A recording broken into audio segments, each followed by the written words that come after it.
క్రైస్తవ జీవితం అంతా కూడా ఇక్కడే ఉంది.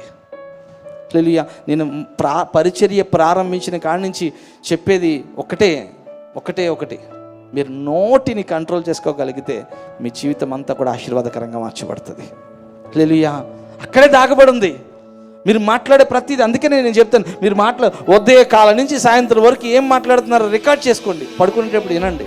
ఎన్ని తప్పులు చేశారో, ఎలా మాట్లాడారో అర్థమవుతుంది. విశ్వాసాన్ని వెల్లడి చేయాలన్నా సరే, ఆశీర్వాదాన్ని పొందుకోవాలన్నా సరే, మన దేవుడు నోటిలోనే శక్తి ఉంచాడు. అది శాపమైన ఆశీర్వాదమైన అది క్రియ చేయబడుతుంది. హల్లెలూయా.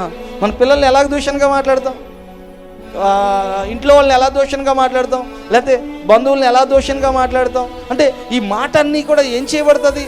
లేకపోతే మనల్ని మనం ఎలా దూషణగా మాట్లాడుకుంటాం, మనల్ని మనం ఎలా శపించుకుంటాం. నా బతికింతే అంటే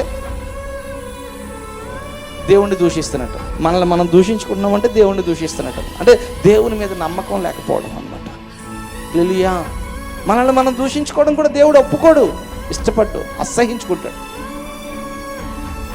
దీవించుకోవడానికి హక్కు ఉంది కానీ దూషించుకోవడానికి, మనల్ని మనం దూషించుకోవడానికి కూడా హక్కు లేదు.